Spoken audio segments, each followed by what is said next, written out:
dépouillé les principautés, tu as dépouillé les pouvoirs, tu as dépouillé la sorcellerie, tu as dépouillé la maladie et tu as livré en spectacle afin que nous puissions régner en plus que vainqueurs en toutes ces choses, que nous puissions voir, que nous observons toutes ces choses qui nous influencent, toutes ces choses qui nous donnent la peur, toutes ces choses qui font paniquer et réveillent notre cher Dieu. Que ton nom soit glorifié, oui, que ton nom soit glorifié, Seigneur. Au nom puissant de Jésus, merci encore de nous fortifier ce soir.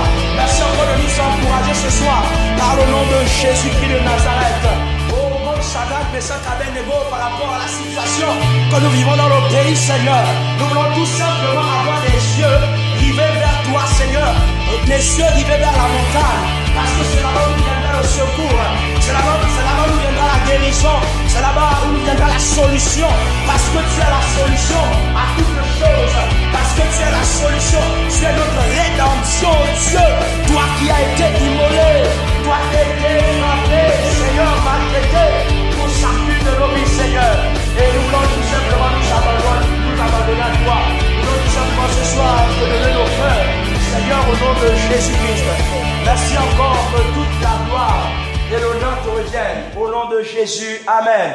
Amen. Bonsoir à tous. Bonsoir. Nous sommes là, c'est pour prier et juste un point d'appui pour orienter notre prière. Pour orienter notre prière, nous ne devons pas avoir peur. Amen. Amen. Nous ne devons pas paniquer parce que nous n'ignorons pas ce qui va arriver. Alléluia. Des choses plus pires que ce que nous vivons vont arriver. Des gens chercheront même à mourir, mais ne pourront pas. Ils voudront que des pierres tombent sur eux, mais ils ne pourront pas. Ils ne pourront pas. Mais nous savons ces choses. Voilà pourquoi nous ne devons pas avoir peur. Nous savons que Satan est en train de pouvoir organiser des choses pour introduire son fils unique, l'Antichrist. Mais c'est des choses qui ne doivent pas nous influencer. Alléluia. Parce que nous avons l'Esprit de Dieu et plus nous méditons, plus nous avons la révélation de la parole de Dieu. Alléluia. C'est le réma qui fortifie quelqu'un.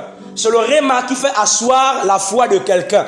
C'est le réma, la révélation de la parole de Dieu. Ou encore la révélation de Jésus-Christ. Et nous bénissons Dieu pour ce qui arrive. Nous bénissons tout simplement le Seigneur. Beaucoup vont dire, mais pourquoi? Le frère dit qu'on doit bénir le Seigneur. La Bible est claire. La Bible déclare que toutes choses concourent au bien de ceux qui aiment Dieu et qui sont appelés selon son dessein. Donc nous sommes très heureux. Nous devons être contents. Pas parce que la maladie tue les gens, non. Dieu veut sauver les gens. Et le plan de Satan, c'est d'amener plusieurs personnes en enfer en les tuant déjà. Parce qu'il sait que dans peu de temps, ces personnes vont se convertir et quitter le royaume de Satan pour le royaume de Dieu. Donc, lui, il fait son œuvre. Nous aussi, nous avons quelque chose à faire sur la terre. Et la Bible est claire que nous marcherons sur les serpents. Nous ne marcherons pas parce que c'est le futur, mais nous marchons déjà sur les serpents et sur toutes les puissances de Satan. Nous marchons dessus et nous n'avons pas à avoir peur. Parce que tant que l'Église est sur la terre, Satan n'a pas l'autorité. C'est parce que nous ignorons ces choses. Nous ignorons notre position en Christ. Nous ignorons la personne qui nous a sauvés.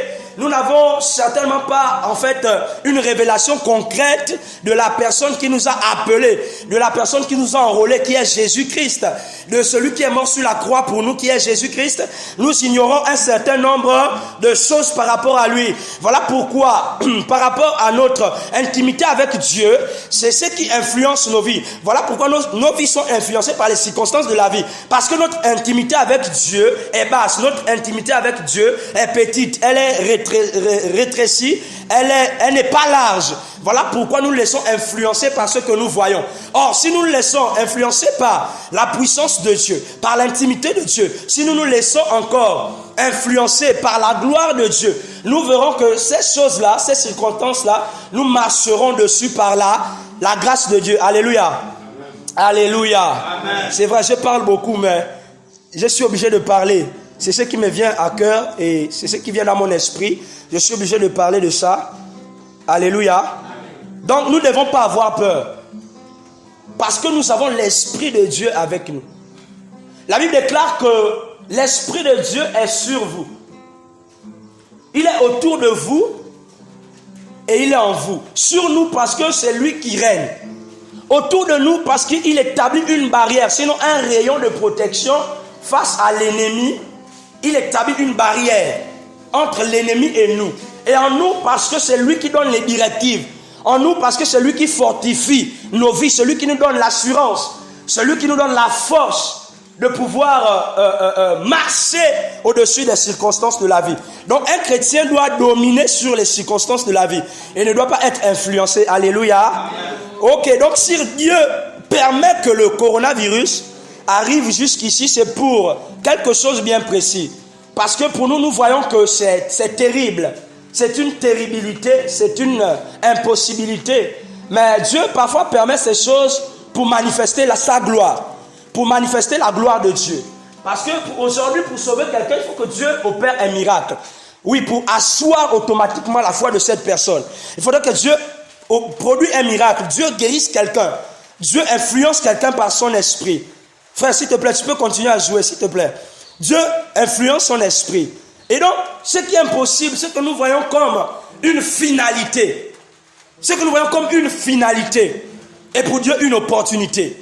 Nous devons tout simplement avoir des oreilles aiguisées, avoir un cœur ou des cœurs bien disposés pour pouvoir capter le message de Dieu du moment. Le message de Dieu du moment. Et nous voyons que l'église qui est l'homme, pas le bâtiment, a été un moment habitué à ce bâtiment. A été habitué au bâtiment. Voilà pourquoi l'homme de Dieu, ou encore le Fils de Dieu, influencé ou habitué par le bâtiment, a oublié l'essentiel, a oublié la volonté de Dieu du moment, qui est de sauver des vies. Parce que souvent on se dit que c'est le fait de prêcher qui va nous amener au ciel. Non, c'est l'Esprit de Dieu qui conduit. Parce que c'est lui qui montre le chemin, donc il nous conduit. Il nous conduit vers la vérité. La vérité qui nous donne d'entrer au ciel. Donc l'Esprit de Dieu nous conduit vers l'intimité. C'est notre intimité avec Dieu qui va nous amener à entrer au ciel. En ces temps les derniers. Alléluia. Amen. En ces temps les derniers. Donc c'est une manière de nous réveiller. C'est une manière de nous amener à prendre conscience des réalités spirituelles. Des réalités de Dieu. Parce que nous nous préoccupons de beaucoup de choses. Nous nous préoccupons de beaucoup de choses. Et Dieu nous montre tout simplement combien de fois nous sommes limités. Et combien de fois nous faisons un mélange entre lui et autre chose. Il veut nous amener à prendre conscience. À retourner à l'essentiel. À retourner dans la parole de Dieu.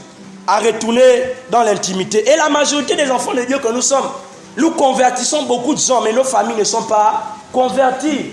C'est une manière. Et nous voyons que Dieu est en train de nous montrer une façon d'évangéliser. C'est une stratégie qu'on avait depuis longtemps.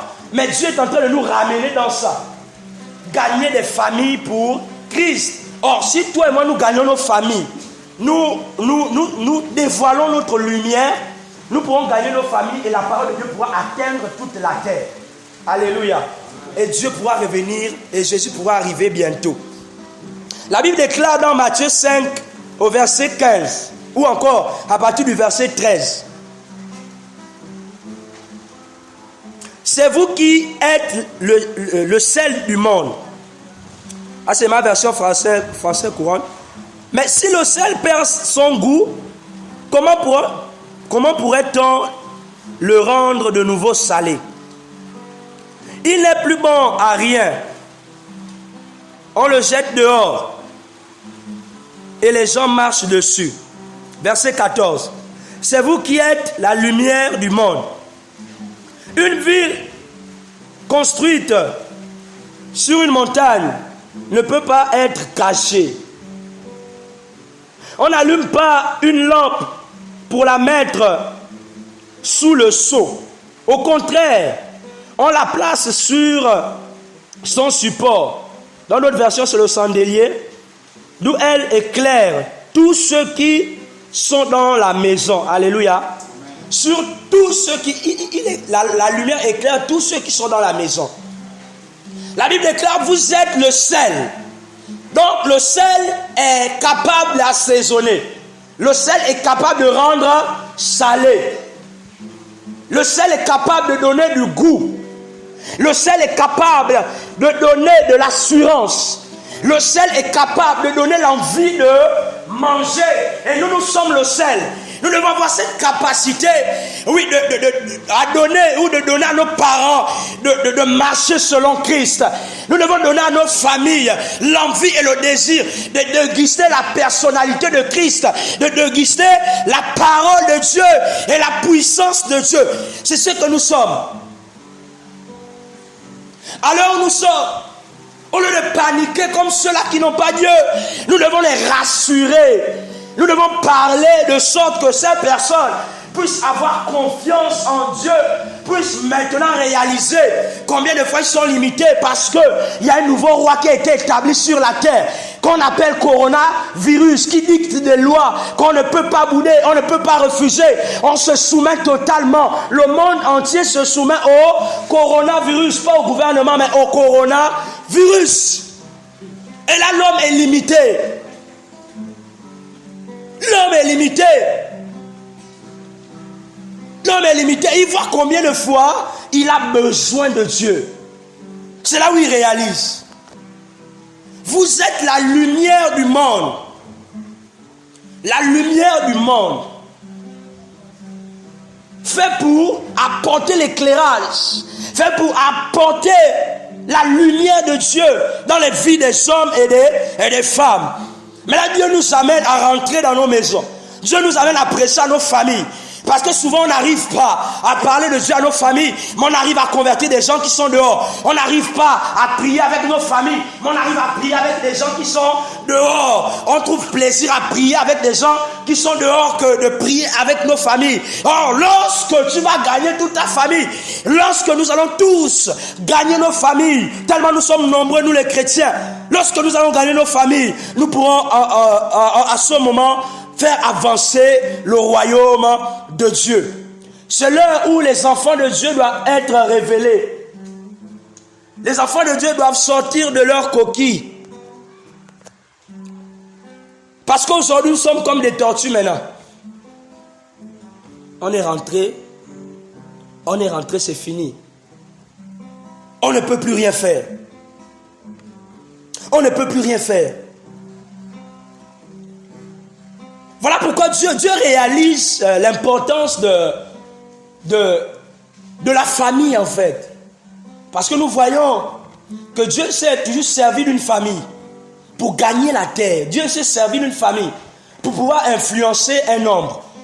Dieu s'est servi d'une famille pour pouvoir faire de cette famille une bénédiction, pour pouvoir engendrer d'autres personnes dans le Seigneur. Dieu s'est servi d'un pasteur pour faire une grande église, pour gagner des hommes. Dieu s'est servi d'une famille pour réaliser des choses. Dieu s'est servi de Noé pour pouvoir engendrer des hommes nouveaux. Dieu s'est servi d'eux. Et là, Dieu nous parle, Dieu nous interpelle. Dieu nous interpelle. Moi, je bénis Dieu pour le coronavirus. Je bénis Dieu. Je dis, Seigneur, parce que ça m'amène à te chercher davantage. Oui, le coronavirus, le confinement, ça m'amène à rester isolé. J'avais perdu l'habitude d'être isolé. J'étais maintenant trop en mouvement. Que j'avais oublié un temps soit peu l'intimité. J'avais oublié un temps soit peu, 15 minutes, je viens, Seigneur, je te bénis, je te rends grâce et tout ça là. Je lis un verset biblique, je dors. 4 heures sonnent, je suis là. Seigneur, j'ai sommeil, je dors. Je redors. J'oublie que demain, ou encore en matinée, il y aura plusieurs activités qui vont m'amener à ne plus prier. Et j'ai perdu cette intimité. On cherche des solutions à la maladie. On cherche des solutions à l'exaucement, à la prière. Mais on oublie que Moïse a reçu les tablettes de la loi en étant sur la montagne de Dieu. Il était sur la montagne, la présence de Dieu est descendue. Et c'est là qu'il a dit, Dieu, on fait comment? Parce que ce peuple, s'il n'y a pas de principes, je ne pourrais pas les gérer. Dieu a commencé à écrire. Parce que Moïse demeurait sur la montagne. Moïse il habitait la montagne. Depuis un moment donné, nous partons à la montagne, mais pas sur la montagne. Nous allons à la montagne, donc nous nous arrêtons au pied de la montagne. Parce que on se suffisait maintenant avec la présence de Dieu. On se suffisait. On se suffisait. Et voilà que un roi a été établi sur la terre. Je ne sais pas quand est-ce qu'il a couronné pour être roi des nations. Je ne connais pas le temps. Mais nous voyons les fruits de son règne. Le fruit de son règne. Mais comme toute chose concourt au bien de ceux qui aiment Dieu, lorsque Dieu agit ou l'ennemi agit pour détruire l'homme que Dieu aime, dans cette destruction ou cette circonstance, Dieu enseigne l'homme.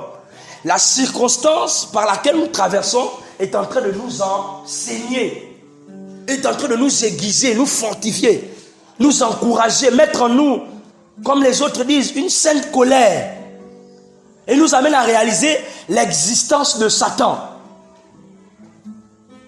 On court à gauche, à droite comme des autruches. Quand l'autruche voit le danger, il met la tête dans le sol. Et celui qui s'en mettait la tête, comme il ne voit pas qu'on ne pourra pas bouffer son corps. On ne pourra pas bouffer son corps. Pourquoi craindre la maladie si nous savons qu'un jour nous allons être malades et mourir? C'est à ce moment que nous devons avoir la crainte de Dieu. La Bible déclare que pourquoi avoir peur de ce qui peut tuer ton corps et ne pas perdre ton âme? Aie plutôt peur de celui qui peut non seulement tuer ton corps, mais il perd ton âme. Et c'est là où nous devons avoir maintenant la crainte de Dieu. C'est là où la crainte de Dieu doit s'établir en nous.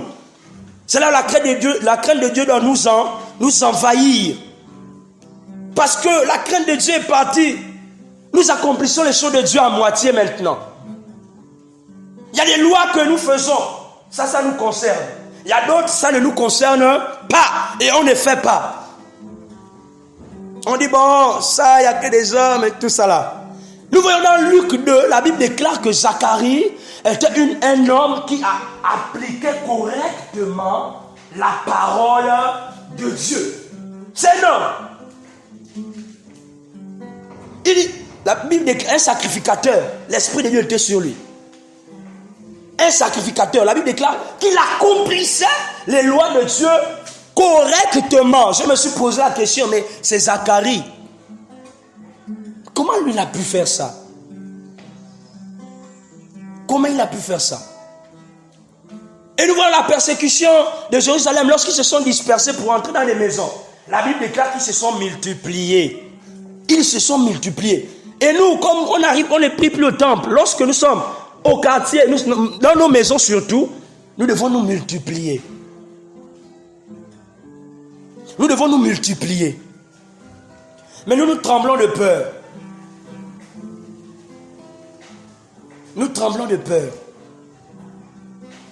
Nous prêchons au coronavirus. Nous envoyons à la maison WhatsApp, coronavirus. Facebook, coronavirus. Au quartier, coronavirus. Il est devenu la star. C'est-à-dire que son règne...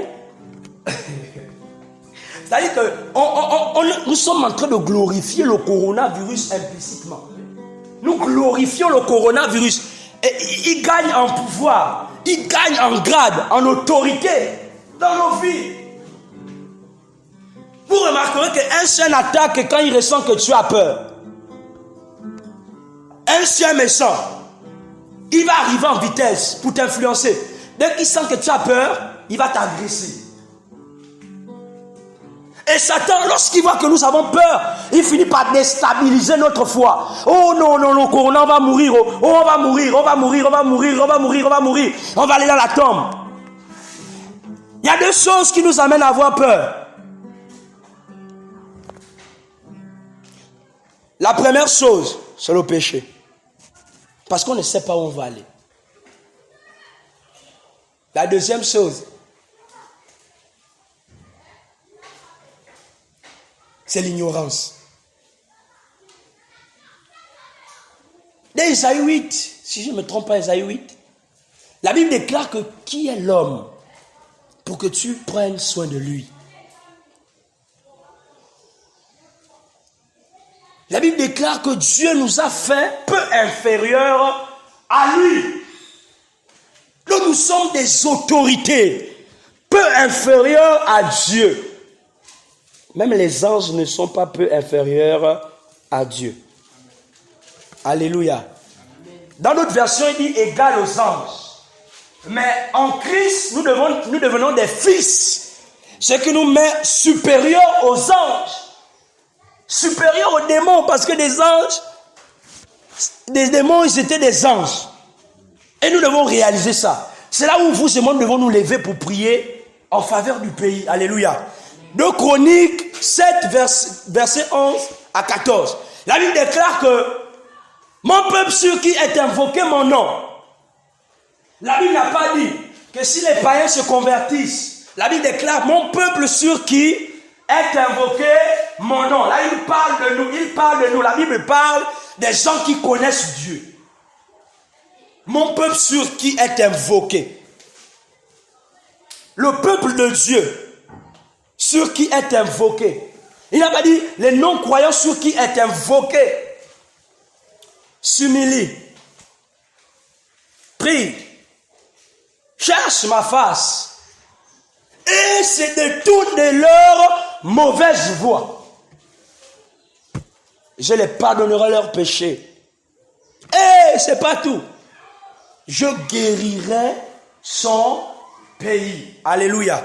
Je guérirai son pays. Mon peuple sur qui est invoqué mon nom, s'il s'humilie. Ici, je vois que Dieu nous appelle à la repentance, bien aimés frères et sœurs. Dieu voit l'état de nos cœurs. Dieu voit notre statut. Nous sommes entre deux mondes. On sert qui? On ne sert pas qui? On sert qui? On ne sert pas qui? Dieu nous appelle à cela. À nous humilier. Après s'humilier, prier. Ensuite, dans nos maisons, chercher la face de Dieu. Parce que les enfants de Dieu, qui sont habités par la vie, n'ont plus peur de la mort. Amen. Alléluia. Amen. Je ne dis pas qu'allez-y, quelqu'un crache le coronavirus et tout, venez pour mettre le nez. Non. Mais nous ne devons plus craindre. On dit lavez les mains, lavez. Mais le coronavirus ne vous fait pas peur du tout. Mettez les casques, mettez. Mettons. Mais ça ne nous fait pas peur parce qu'on sait que si on meurt là, il y a une vie nouvelle que nous allons retrouver. Alléluia. Amen. Alléluia. Amen. Nous allons retrouver cela. Je ne veux pas être long ce soir parce qu'on doit prier. Nous avons des sujets de prière que nous allons prier. Nous allons prier pour ces sujets. La Bible déclare que je t'ai établi pour que tu arraches. Jérémie. Si je ne me trompe pas. Pour que tu arraches. Pour que tu détruises. Pour que tu plantes. Pour que tu construises. Alléluia. Le coronavirus veut détruire. Mais nous allons construire. Alléluia. Amen. Nous allons construire par la prière. Notre seul ennemi, c'est le diable. N'oublions jamais ça. Même ton frère en Christ t'insulte. Ton ennemi, ce n'est pas lui. C'est le diable.